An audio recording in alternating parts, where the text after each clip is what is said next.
everybody. Oh, I'm super curious as to know whether or not any of that music made it there live. Huh, super fun. Hello. How are we? Happy, happy Tuesday. All right, let's see if I can put the things here so I can see your questions or comments. If you are here live, say hello as I get set up. Hi, Tommy Jean. How are you? All right, let me see. Hopefully I don't get all the echoes. All right, I think I got this. I think I can do it. All right. So, how are we? Happy Tuesday. Today you didn't hear the music. Hi, Maggie. Well, who knows? But you can hear me okay, yes? Hi. So I was playing my playlist and doing some singing and dancing because it's what I do. So happy Tuesday, happy December 29th. Is that where we are? I wore leopard print for you. Double the leopard print. Look. It's like my Wonder Woman or Superwoman band. Okay. Calm. Yes. All right. So let's do this. Literally and figuratively, let's do this. So today we are here, or whenever you are watching this craziness, to get clear on what thriving looks like and means to you, and why this is the perfect time to get super, super clear and committed to your thriving moving into this new year. So if you don't have it, pause, grab a pen and a piece of paper, a scrap paper, a journal. It doesn't matter. If you have an old Thrive journal, because the new ones are on their way, but they're not in your hands yet, grab something, okay? Because I'm going to make you work today. Let's do this. Workshop implies workshop. You get to work. So, all right, now that I've laid those ground rules. Also, if you're new to me, hi, I'm Elena. And I'm a little over the top sometimes. You should know two things about me if you don't already. I like leopard print. Actually, leopard print is the gift of 2020 for me. It really is. It's what I was gifted in 2020, loving all things leopard print. The second thing that I love, and we'll probably talk about, is anything related to Peloton. Though, apart from the fact that Peloton workouts are great, do you know what smart thing I did this year? I said to my husband, I think we should invest in Peloton stock. And do you know who did? And who has like quadrupled, crazy bananas. So I'm just saying there's a reason I talk about it because it literally means something. All right. Today is about creating a space for you to check in with yourself, to get clarity, and to give yourself a little check-in with the tools that are in your toolkit and or the tools that might not be in your toolkit, but that you want to put in your toolkit to bring forward into 2021 and beyond, right? And let me be very clear, when I talk about it's almost January 1 in 2021, the new year isn't really that what matters, okay? We often look to the calendar, whether it's the structure of months or weeks or a year, as boundaries. And structure helps us move forward. So let's use that structure. But I also want to invite you to just consider that that structure is superimposed, it's self-imposed. So you can make some commitments to yourself. You can decide you're going to experiment, but you don't have to, you are not married to anything for all of 2021, right? If you try something and it works, fabulous. But if you try something and you're like, ooh, I learned something, not sure that's what I want to keep doing, right? Give yourself permission to, yes, commit to you, but also not be defined by what a calendar says. Okay? Those are my ground rules for today. So, with those ground rules shared, what I would like for you to write down just for yourself is, what does thriving mean to you? No, really.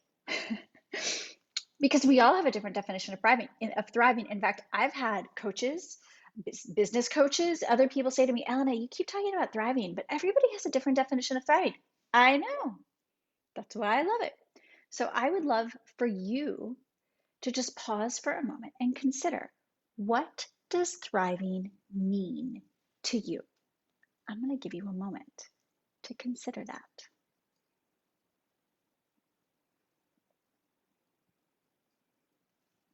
And you can also write it in the chat. And I want to read what it is that you think thriving means to you. I want to hear about this, in part because I think it helps everybody to see the various definitions that we have for thriving and what it means, right? But this identifying, what does thriving mean to you? And we're going to come back to this at the end, oh, by the way, to see if your understanding of thriving has changed. Okay. So what does it mean to you? And second question, why does thriving matter to you? Why is it important to you in your life? Why do you want to thrive? Right? Why do you want to thrive? So, what is thriving? What does it mean to you? And why is it important? Okay. So, consider those two questions for a moment. Ooh, no, that's not what I wanted. No. Can you hear the echo? Because now we're playing it in multiple places. That is not what I wanted. Okay. Now that that's gone, my apologies, friends. So here's how I consider thriving. To me, thriving is a practice of nurturing and nourishing, of tending to your truest self. That to me is what thriving is. It's just that simple. It is a practice. It's about nurturing and nourishing and tending to your truest self, to the parts of you that make you uniquely you. Because when you nurture and nourish and tend to those parts of you grow. Those parts of you get stronger. Those parts of you bloom and help other things, other parts of you bloom, right? So thriving, I talk about it as a practice. So let me give you the opposite. And some of you are going to think I'm a little hardcore for saying this, but I'm going to say it anyway. To me, thriving is not built on self-care. Let me say that again. To me, thriving is not built on self-care. And here's why. For too many people, self-care is something that we put on our to-do list. Now, if you say to me, but Ellen, I've been working on self-care all year long, it's not bad, and you're not doing it wrong. But here's the distinction that I want to make about self-care and how it sometimes gets in the way of our thriving, or we're surprised when we think, oh, I've got self-care down, and yet, why am I not thriving? Here's why, or here's a reason why, right? Sometimes self-care gets put on our to-do list. It's something that we put it on a list and we check it off when it's done. Check, check, right? You go get a massage. You take a bath. You read a book. You journal. And then you go about your daily life. And you haven't absorbed any of the good stuff. If you think about like the nutrients, the vitamins of the thing, of the massage, of the smoothie, of the workout, whatever, you haven't absorbed it because you immediately go back into the rest of your patterns, into the rest of your day to day, as if you're compartmentalizing. I'm doing self-care. Oh, here I'm doing work. Oh, here I'm doing parenting, whatever it is. Okay. And it's that uh, exclusivity. Isolation wasn't the right word, but that idea of we're not absorbing it, in part because the self-care that we do isn't always connected to what our truest self actually needs. Right? And this is the important part. This is where I think we run the risk of doing all the self-care things and then not absorbing any of it. When you're doing the things just because somebody else said they were going to be good for you. So I'll give you an example. I have a friend and colleague who, actually, I'm just going to show you her book, 28 Secrets to Glow Up by Marianne Telkovsky. Marianne is so many things. She is a beautiful, energetic person. Let's see, I'm going to read her bio. Licensed acupuncturist, esthetician, transformational coaching, master certified coach, certified deep transformational coach, and bear coach. Okay. She talks about self-care, like helping you bring the glow out. Right. And she introduced me to what's known as jade rolling or gua sha, which are ancient Chinese practices to help the skin glow, literally from within. Now, I could have looked at that as self-care. Marianne said to do the thing. Check, check, right? Except, here's what happened, right? My core values, the things that make me uniquely me, are commitment, delight, curiosity, and freedom. And something happened when I started using some of these tools. I was like, ooh, this feels like delight on my face, literally. Right? It became a practice that I could commit to. There were aspects of it that felt like freedom on my face. And I can't describe it other than to say it was magical. And so it became a practice of tending as opposed to I have to do this X number of times a week. Okay. So when your heart is stirred by it, when you feel better from within and that feeling stays with you, to me, that's thriving. All right. Let me give you another example from a client. So I was recently speaking with a client who participated in the CUBU circle next year, which is no longer, it has been transformed into Thrive Unleashed. And she described her journey as, well, she kind of feels like she's an island. And I said, tell me more. What do you mean? Well, I can see that things are stormy around me. And on some days, they're not at all. Like they're beautiful and serene and it's lovely. And I want to go be in the water. But I am an island. And my shores are strong. The water can come up. But I trust that with the ebb and flow of the tides, the water is going to go back out. I am my own, and my island isn't big. It's like the size of a yoga mat, she said. Right? But I know that on this island, I get to be me. And on this island, I have gotten to know me. I've gotten to know when it is that I need to pay attention to the stormy seas. When it is, I can just know that the wind is going to come and go, right? To me, thriving is not a destination. It's not a finish line. It's not a switch that you turn on and it automatically stays on. It is something that we have to continue to show up for, which is why today we're talking about daily practices and inner tending. Because that island for that client, or your definition of thriving, whatever that is something that we get to continue to show up for. And I will tell you from my own experience. So I have, you're not going to be able to tell, but I'm going to show you anyway, because it makes me feel better. So in my last Thrive Circle, I had 3 things that I was focusing on, that I focus on every month. Do you see these dots by the side? Or actually this whole column. This whole column is my workouts. And then these sides are my inner tending days. So if I inner tended, I put a dot. So today, there's a dot, right? Yesterday, there's a dot. Oh, look, no dots, no dot, no dots, no dots, but also dots. They are practices. And on those days where there are no dots, a bunch of days in a row, I can go back and look at it and be like, yep, those are the days that I felt a little less me and a little more reactive. When overwhelm and overthinking were likely to take me down a rabbit hole. All right. So I share that with you as a reminder that these are things that I practice too. Okay. So I'm looking.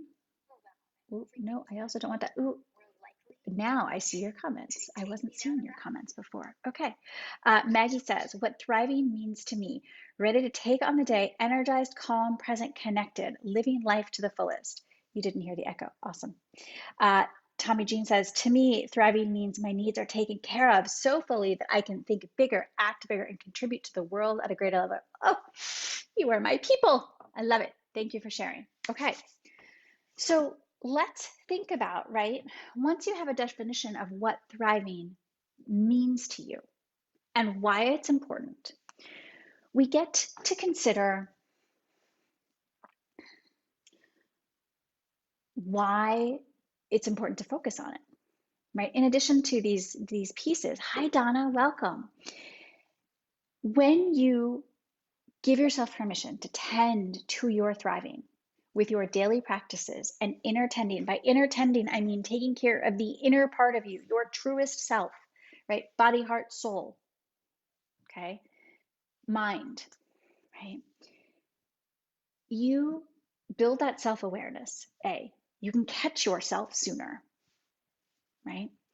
You can be more discerning about energy. So I recently was talking with a client about a situation where she wasn't feeling very good about something. And as we were talking, and I heard her talking, and I reflected back to her what she was saying. She goes, oh my gosh, this isn't mine at all, is it? I said, what do you mean? She said, I let their energy become mine. And I said, why do you think that? And she was right. Yes, right. But when you give yourself permission to tend to your inner self, we are more able to catch ourselves in those moments. I've had this a lot in 2020 with my ex-husband, right? There were some differences of opinion on a lot of things this year. And we've always had differences of opinion. It's one of the reasons why we're divorced. But there were days, weeks, pretty much an entire month this summer where I let his opinion get to me. And then I decided, wait a minute, because I went back to my practices. I've reestablished some boundaries for myself. And I was then able to see the triggers that were making something that I was not enforced, that I was receiving and letting myself be impacted by. I would offer you that when you commit to your daily practices and inner tending, it's not that those things aren't going to happen, but we catch ourselves sooner, right? That's the why behind it. Happy Tuesday to you too, Donna. So there's that, right? There's catching yourself, being able to be less reactive and more discerning. There's this idea of being your own guru, right?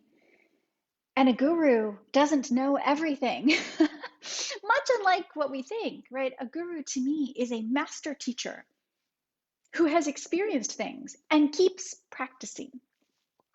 Okay, so there is this opportunity that when you can focus on your daily practices and inner tending.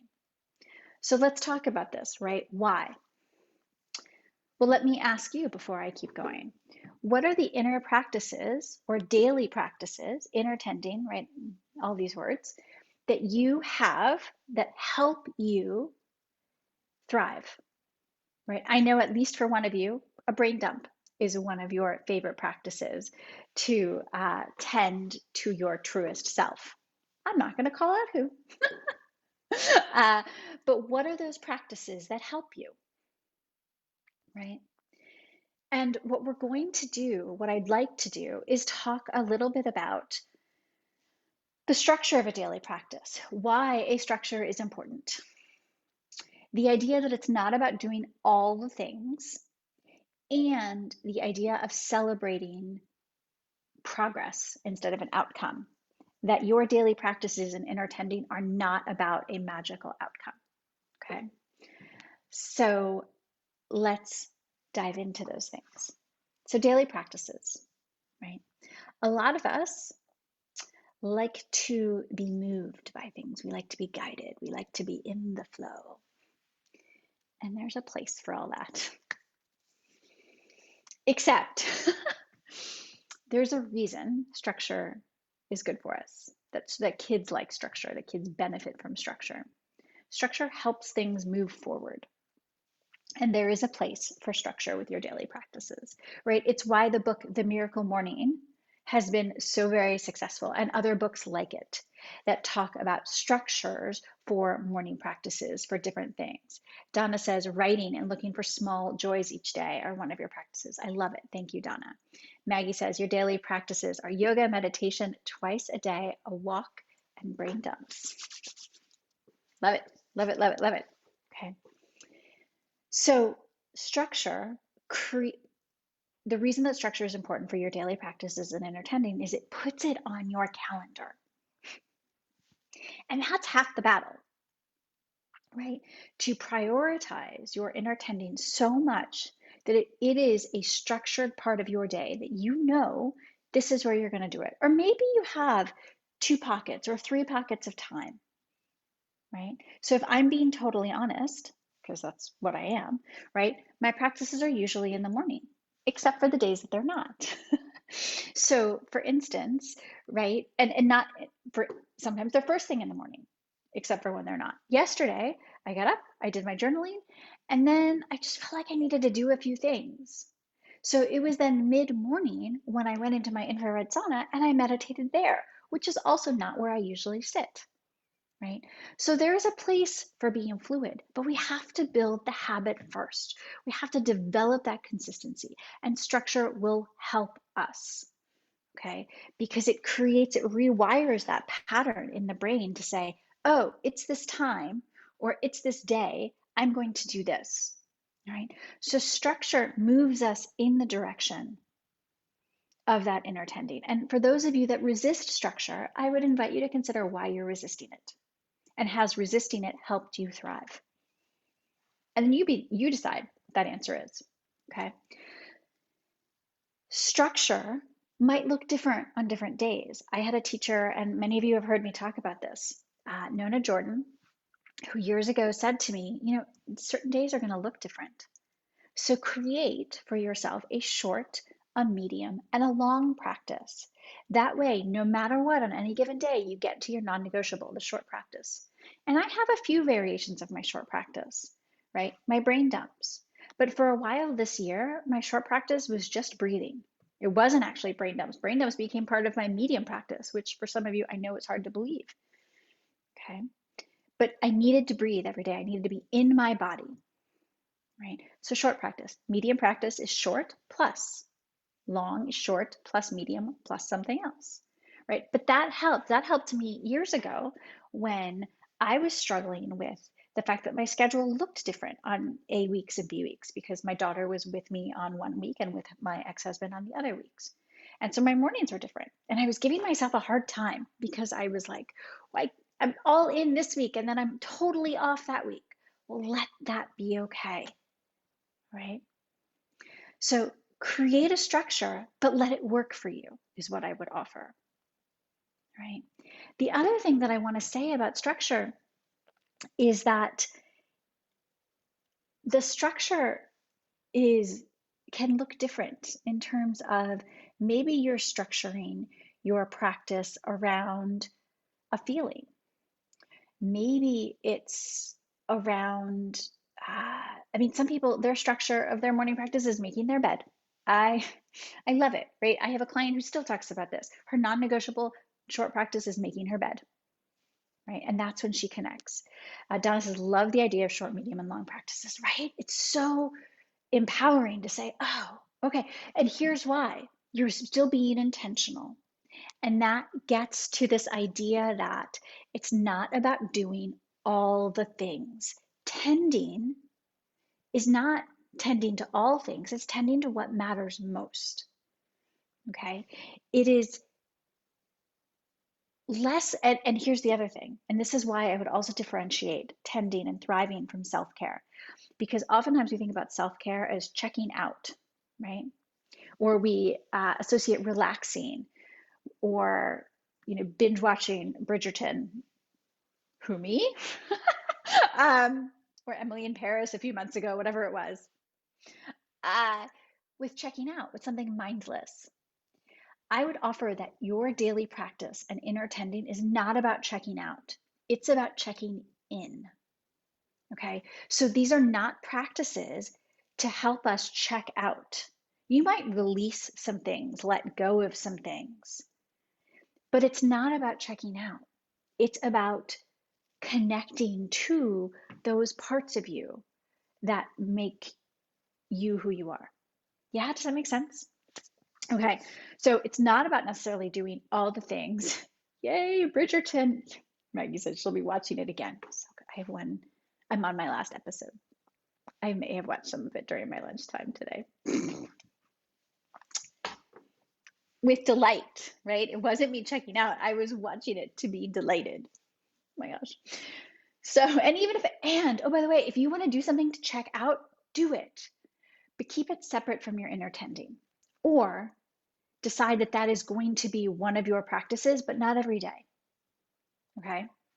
Think about why you're doing what you're doing and let it be purposeful. That's the piece of this. Not about doing all the things, but about doing things with purpose. So I was talking with a client a few days ago, and she was talking about what was working, and she's like, but she really wanted to go to what wasn't working, and she was talking about her practices not working, and yet she then started to tell me these other things. And I'm like, wait, so you did do this, and you did do that too, and you also did that. But she was doing those things without being intentional about them. And so it wasn't registering in the brain, oh, I did the thing, right? All she was noticing was what she didn't do. So there is this idea of your daily practice and inner tending has the opportunity to be intentional. So whatever you decide to do, whether it's take a walk, make your bed, drink your coffee, journal, dance, color, sing, call a friend, put away laundry, right? There's so many, the possibilities are literally endless. And that's part of what gets in our way, is that we're doing them mindlessly. But when you bring purpose, when you fill it up with purpose and say, I am doing this to create space for what matters or to tend to my thriving, we're a little bit more invested, right? It doesn't mean, I sat today for my meditation. Actually, today was okay. Yesterday, though, my brain was like, bloop, bloop, bloop, but I kept bringing it back, right? It's not about how many times my brain went bloop, bloop, bloop. It's about all the times that I brought it back to my point of focus, which was my breath. Okay? So create some structure for yourself. Be purposeful, right? About it being a practice where you are checking in with you, and then celebrate progress. So this is the piece that can feel the hardest, because many of you, and I'll put myself in this too, maybe I'm better now. Better. Maybe I have more awareness or a different awareness than I used to. Are all or nothing thinkers or perfectionists.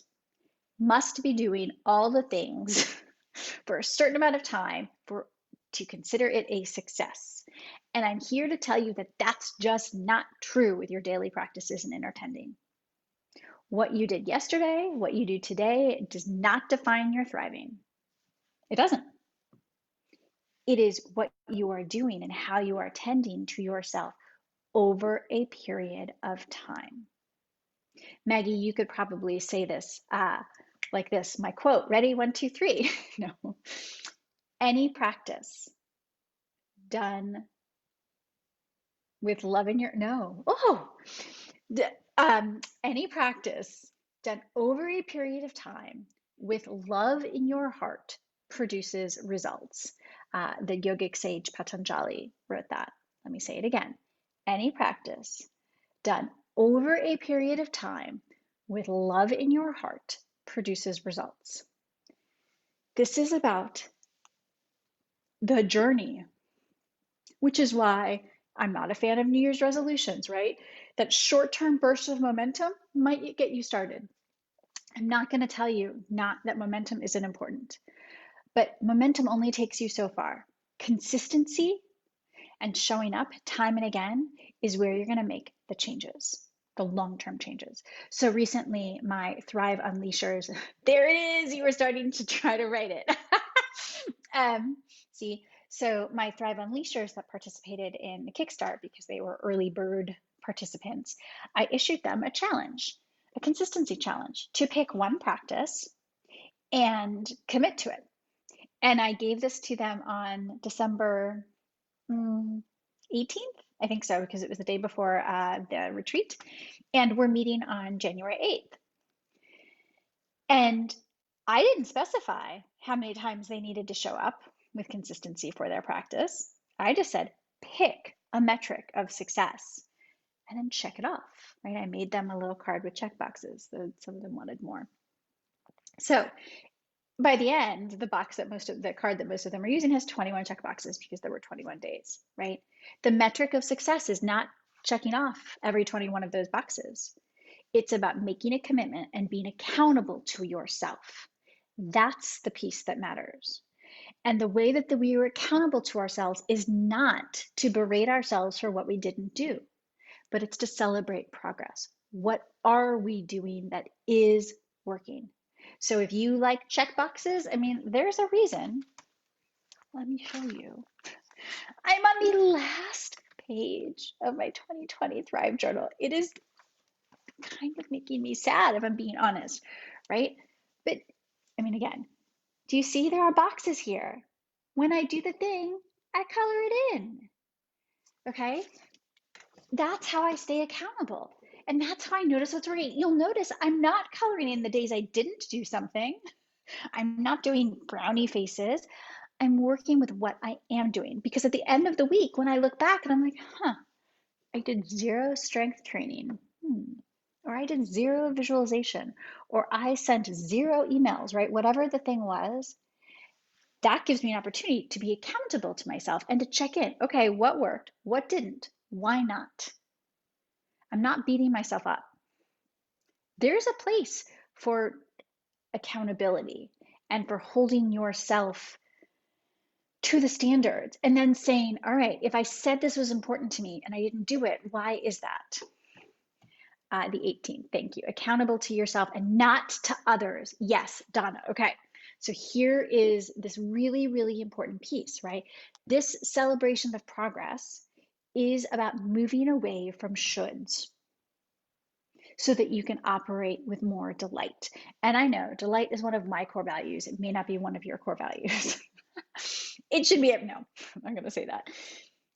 But when we can get out of should land, the shoulds of other people, the shoulds of well-intentioned people even, the shoulds of your brain, that's what inner tending is. Inner tending listens to in here. It fills up on in here, and the in here then informs the brain and the mind. Okay, so when you can celebrate what is working and progress, you can rewire and replace the shoulds with celebration and awareness and delight. All right, so questions, thoughts? Because we're going to move into some of my very favorite practices. I promised that I would share with you some of my go-to practices. Some of you, if you've been hanging out around here, you know these. And yet, here we go anyway. If you're new around here, then welcome to my favorite practices. And these are the practices that I come back to, whether they are daily. These are all, let me look at these are all things that I do at least multiple times a week. And to me, for it to be a tending practice, there are some practices that I do once a week, right? So once a week, I do a different type of brain dump. I take all of the like to-dos and I put them on a piece of paper. The rest of the week, my brain dumps are more stream of consciousness. They're more kind of journaling. One day a week, it looks like a list, right? So what are the types of daily practices that I think help? And I'm sharing with you multiple practices, not so that you do all the things, but so that you have more in your toolkit, one, and then two, perhaps you're curious about one, because it's not about doing all the things. It's about starting with one, building that one, seeing how it feels, trying it on for size, right? So the daily practices that I come back to are all about building, creating space for clarity, stopping overwhelm and overthinking, because I'm a catastrophizer. Still, I mean, it still happens. I get the text from somebody that says, please call me. And I'm like, what did I do? What didn't I do? Right? What's wrong? I mean, forget it. If I get a text from my dad when they're still in Italy and, it's in the middle of the night, or then I go bazonkers once I see it. There's 90% of the time, nothing wrong. Maybe even 95% of the time, but I'm a catastrophizer.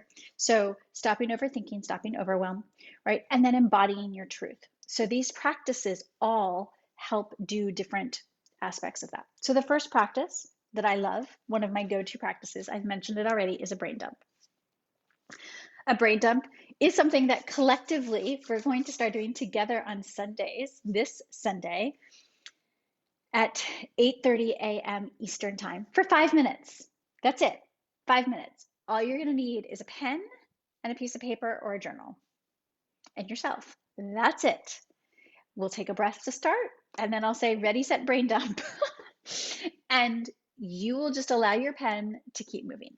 A brain dump it creates clarity by decluttering what's in the brain. You may not have any ahas on your page. That is not what a brain dump is about. Okay? But you will create space so that when you're done, maybe you feel a sense of relief. Maybe not. But maybe it creates just enough space so that as you're then moving about your day, you're not as stuck thinking about those things because you've given them a place to exist that isn't in your brain, so that then you can focus on other things. So that's how a brain dump creates clarity. Sometimes a brain dump will actually, you'll have an aha and you will create clarity all by yourself, right? So a brain dump is a fabulous, and again, the only rules for a brain dump are two. It has to be written, and there is no censoring of yourself as you write, right? Other than that, the what of what you write doesn't matter. The how long of what you write doesn't matter, okay? It's about creating space. Another tool for clarity that I come back to every single day is getting outside. And I say this emphatically, even as we move into winter, or we are in winter, unless you're in the Southern Hemisphere, in which case you're not in winter, right? Outside. You could take 3 breaths outside, right? But there is something about being outside. You don't have to be outside for very long. I get really cold outside now. So I like bundled up with big mittens and my hat and all the things. But get outside.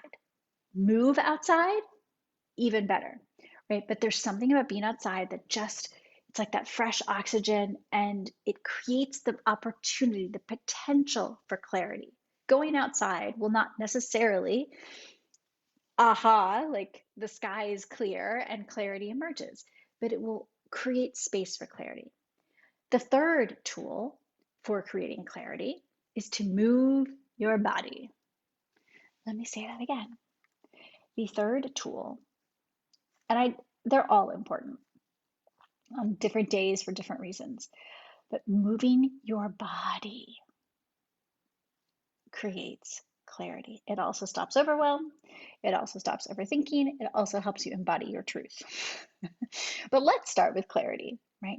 Moving your body. So when I was a classroom teacher, this was years ago, I remember my mom used to give me like catalogs to help me pick out my Christmas or Hanukkah presents.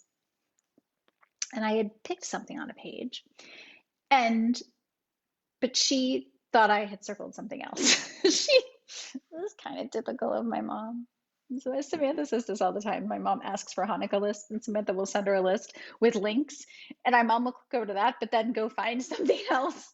So this year, Samantha got really smart. She's like, these specific links, these specific things.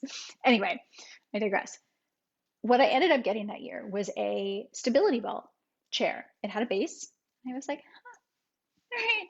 I was still a classroom teacher, so I brought it into the classroom with me, and I used it as my desk chair, which was fabulous until I was pregnant, and then it wasn't quite as supportive. So my students started using it. Well, here's the interesting thing. This is before stability balls, the big balls, were being used for students who had challenges with attention, right? So ADD, ADHD, different things. This was before that. But I would let my students sit on it. They got to like take turns. The special thing, right? They were third graders. I could still wow them with special things. And you'll notice I have a wobbly chair now. I don't have a ball chair anymore. But there is inherent movement built into sitting on that chair. Movement helps our brain sort through things. It's why some of my best ideas used to happen running, or happen when I'm outside walking, or when I'm on the Peloton, right? There you go, Peloton, check, check, if you're playing along. That was nothing, Maggie. So movement helps create clarity because it literally helps the brain process things and put the information into the different file folders that it needs. Okay, so 3 practices for clarity, right? And for lots of other things. Brain dump, going outside, moving your body, right? If you add in sweat into moving your body, you're also helping the body process and eliminate, which helps move into stopping overthinking and overwhelm, right? Because the body is made to take information in, to absorb it, to process it, to digest it, and then to eliminate it. We get stuck in overwhelm and overthinking when we're not giving ourselves the opportunity to eliminate stuff that isn't ours. So sweating and moving your body is a nice metaphor for doing that. But again, it's being purposeful. So let me go back to before when I talked about the 3 things, right? The structure, the purpose, and the celebration. It's doing these things with purpose. So I'm going outside to get centered. I'm going to take a walk to help declutter my brain, to be present. Okay, do you see that? It's a little subtle tweak, but when you add in that layer of intention, it just helps you, it puts you like on a map, and it gives you, it's a little bit like telling Waze where to go, right? It helps you move towards that direction. I'm gonna create the Elena Sane bingo card one day. Oh my gosh, Maggie, I'm totally holding you to that. Move it or lose it. Yes, move it or lose it is not one of my sayings, for the record, but Maggie, you're on it. I think that would be fun. Oh my gosh, my daughter would be amused or not. Okay, so brain dumps, going outside, moving your body, right, for creating clarity. Let's talk about stopping overwhelm and overthinking. I have 2 questions for you. And now, let me be clear. All the tools that I mentioned for clarity, also helpful for stopping overwhelm and overthinking. But if you really want to like amp things up, I have a favorite question. And if you listened to last week's podcast episode, Stop Overthinking, I shared it. It is this simple question. What do I know for sure in this moment? If you add in this moment to pretty much anything, it brings you back to this singular moment. Overwhelm and overthinking exist because we're stuck in the past or projecting into the future. That's where they live. That's what they feed off of. So when you bring yourself back into the moment, it doesn't mean something's not going to be hard or feel intense or all the things, right? I got new weights this weekend on Saturday because for months I had been wanting, I felt like the dumbbells, barbells that I was using in my strength training were maybe getting a little bit easier. And I thought I needed to amp it up. So I wanted 20-pound weights, 20-pound barbells. Couldn't find them, right? So once a week I was checking online, Amazon, Target. Last week I found them, a set of them, and I went to go pick them up.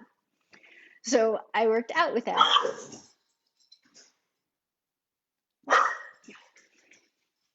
It's just gonna happen. So I did a lower body strength training yesterday. I was like, oh, my legs, right? So the being in the present moment is, oh my gosh, I have sensation in my legs. The overthinking or overwhelm is the, oh, did I do something wrong? Am I going to be able to do something tomorrow, right? It's the spiraling forward or back. The current moment is noticing the intensity. That's okay. That's just honoring who we are. Yeah. So what do I know for sure in this moment, right? Is just a way to cut through all the noise and bring yourself back to the present moment. The other thing that I like to play with is this mine or yours? Now, is this mine or yours is a little bit like a game. So when I'm noticing that I am overthinking something in particular, right? I'll think about what it is I'm overthinking, and then I'll consider, is there another player in this scenario, right? Is it a family member? Is it a client, a whoever? And is the thought that I'm kind of getting all sucked in with, is it mine or is it somebody else's? 90% of the time, it's my perception based on what I think somebody else's response will or won't be. Okay. Or a historical, right, something that's happened in the past that I'm attaching to it. So just recognizing, is this my stuff or is it your stuff? Because if it's your stuff, I don't need it. And once I get clear on that, I can put up a boundary, right? This isn't mine. I don't have to get sucked in by this. Okay. So this isn't mine or yours, right? Is just a way, it's a filter to put it through. And it's a good filter for a lot of things, right? When you start noticing you're getting upset about something, notice, especially related to somebody else, notice what that's about. Or use this as an example when you get annoyed about somebody else's response to something, okay? Because it helps you be a little bit less defensive when it's not about you. And just notice, right, what is it about that thing that you're getting upset about? It's probably not yours. It's right, it's about them. And so it's a place to just notice. It also becomes a mirror that you can look back at yourself, but that's a whole other conversation. So what do I know for sure in this moment? Is it mine or yours? Last practice that I wanted to share, but let me ask first, what questions do you have? What thoughts do you have? What of these practices, some of you use these practices regularly, share with us what you have found to be useful, or what questions you have about some of these practices that maybe you've played with and you're like, yeah, but Elena, it's really not that easy. Or, ooh, so easy. Share, share, share. Okay. As you're sharing, let's talk about how practices to help you embody your truth, your truest self. Again, all the same practices will help, right? Brain dumps, going outside, moving your body, being in your body, asking, what do I know for sure in this moment? Is it mine or yours? I have two other things. This isn't going to surprise some of you. But the first is knowing and then nurturing your core values. Those things that make you uniquely you. Those things that without which you are not you. I have a colleague and friend who talks about these as filters. They are your filters for seeing the world. Okay.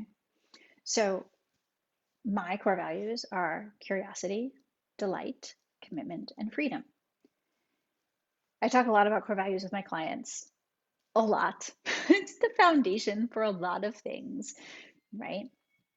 And my clients almost always find that when they are most in tune with themselves, they are in some way, shape, or form nurturing or tending to one of their core values. And the opposite is true. When they feel most disconnected from themselves, they are either working in contrast to, or not at all, like forgetting about, taking for granted one of their core values. Maggie says the what do I know for sure in this moment is really helpful to you, right? It's really helpful to me too, Maggie. So I'm glad. So knowing what your core values are, it's a reason that, right, the core values piece is a part of every single week in the Thrive Journal. It was last year and it is this year, right? So there's the what's your intention and nurturing my core values this week, dot, dot, dot, right? So infusing your week with your core values. What does that actually mean?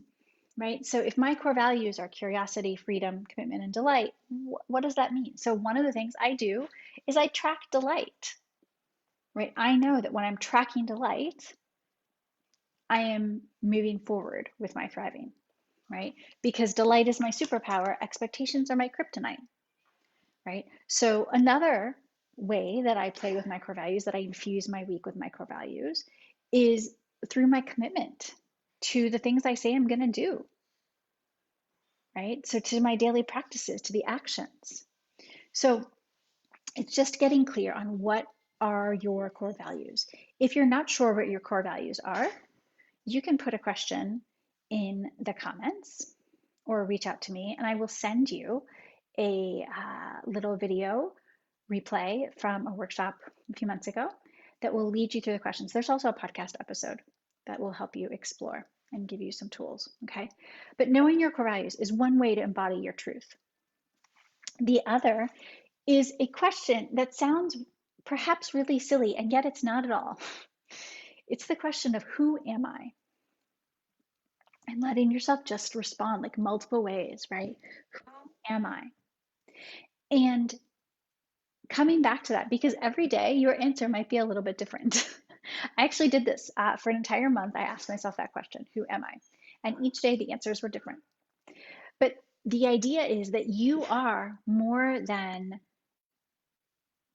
the mood that you're in. You are more than the thing that you did in your work or the thing that you said to your partner or child. You are more than the response that you had to whatever it was, okay? You are also more than your very best moments, and you're more than the scars that hurt your heart, okay? You are whole, and being whole means that there are a lot of parts of you. So embodying your truth is, when your partner's spouse is home and going in and out, and yeah, let's all say hello to Simon, who's making himself lunch a little late, might I add, and going in and out.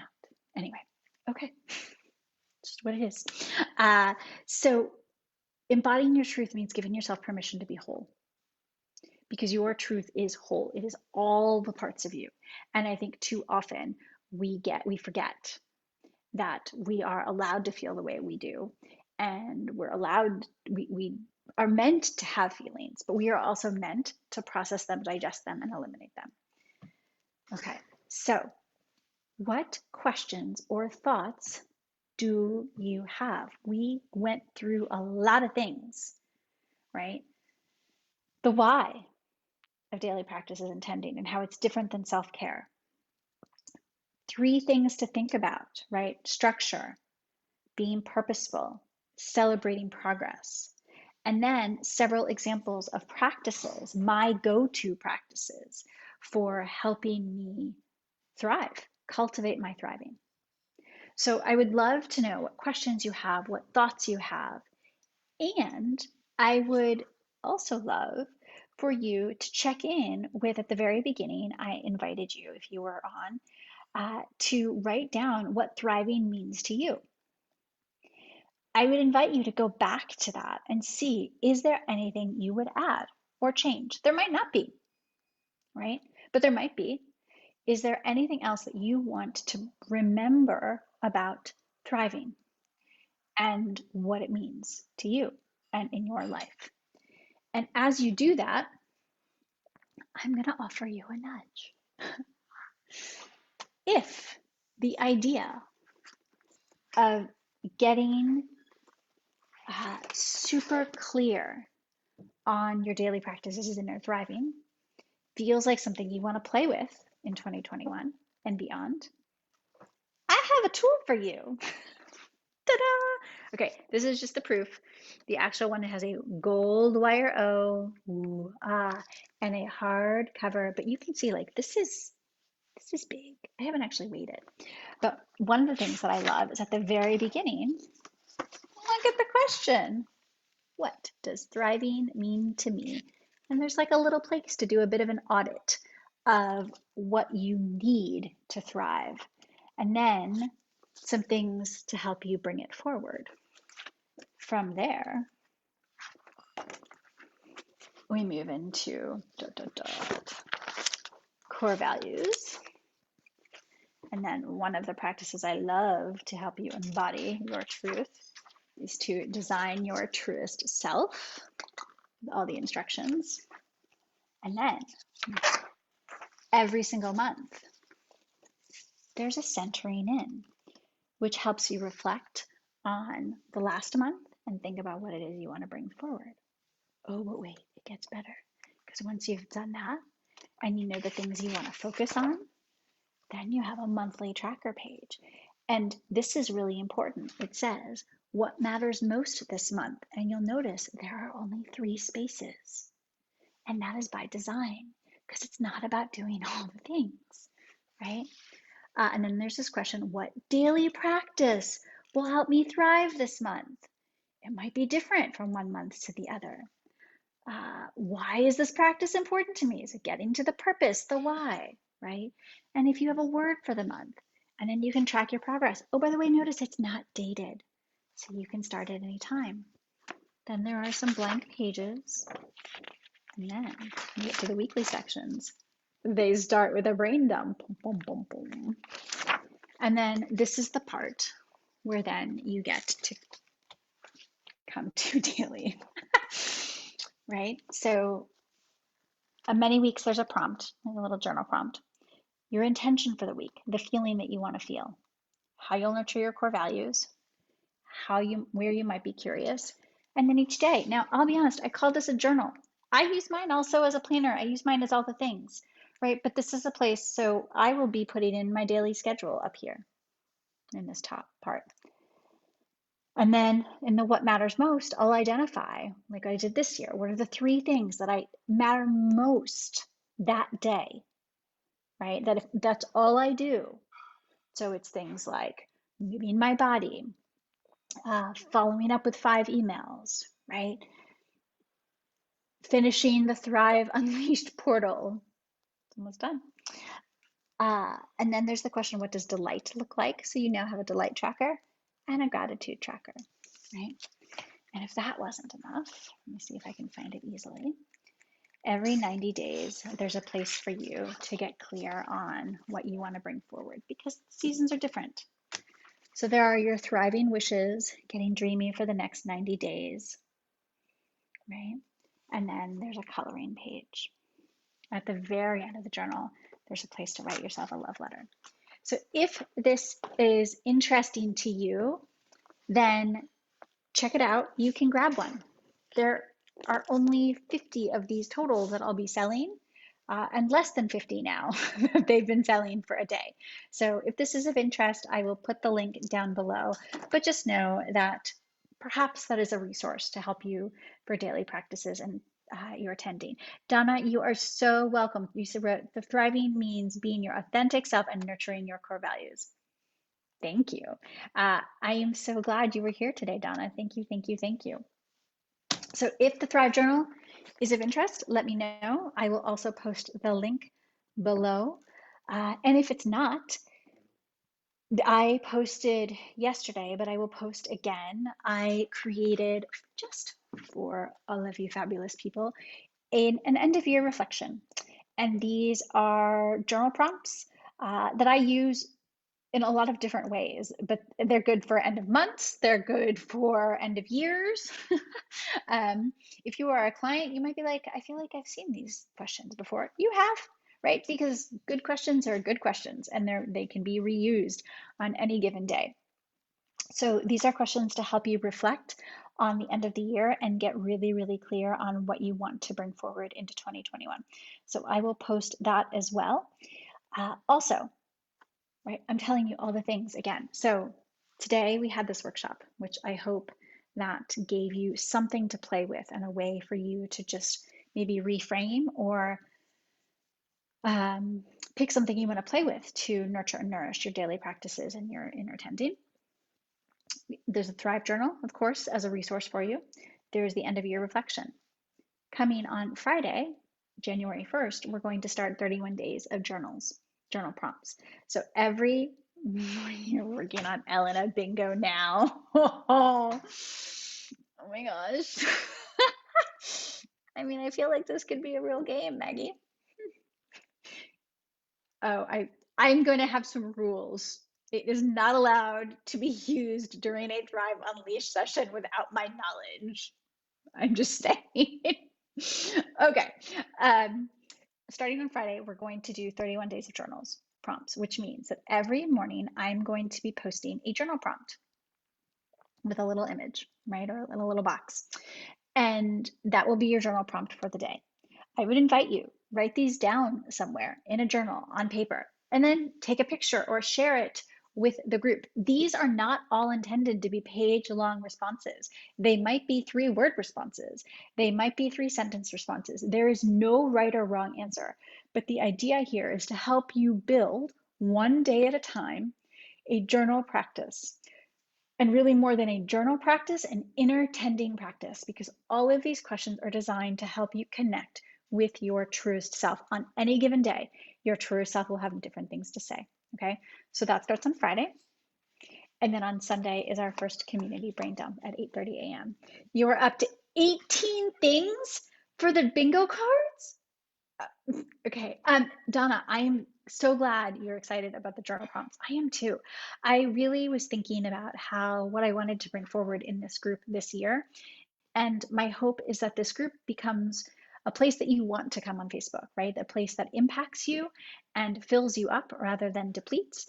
And so letting it be a place where you can come in and get a tool, a practice, something to help you think, to start your day with or end your day with, right? These journal prompts, I'll be posting them in the morning. You can choose whether or not you want to play with them in the morning, in the middle of the day, or the evening, or anywhere in between. I am going to say to everybody, though, the prompts that you're like, yeah, that's not a good question, or I don't have an answer to that. Those are the prompts to spend a little bit of extra time with, okay? Because I don't know is not an answer. My mom used to say that to me, and I was really annoyed when she said that to me. I'm like, yes, it is. No, it is not an answer. I don't know is a way that we put obstacles in our way, right? It's telling your inner self that it doesn't have clarity. Your inner self always has clarity. It's whether or not you can listen or hear that clarity. Granted, some days there's a lot of stuff in the way, but our task, our opportunity, our invitation is to move through those things, not with force, not with a timeline, but to keep showing up with the idea that clarity does exist within us. Okay, so journaling starting on Friday. I can't wait. And at the end of the month, I will have a list of all the journal prompts for you in one place so that you have that to go back to because they're good for all the times, right? So let me know if you have questions. Thank you for being here. I would love to know what takeaways you had, what questions you have, what celebrations you have as you continue playing with these daily practices and inner tending and giving yourself this opportunity to redefine what thriving looks like and feels like for you moving into 2021, and knowing that it is your opportunity to take these steps and nurture and nourish your truest self one day at a time, because thriving is not built in a day, it is built over time, and you've got this. All right. Let me know if you have questions, thoughts. I wish you all a fabulous rest of your day, and I will see you very, very soon. Bye for now.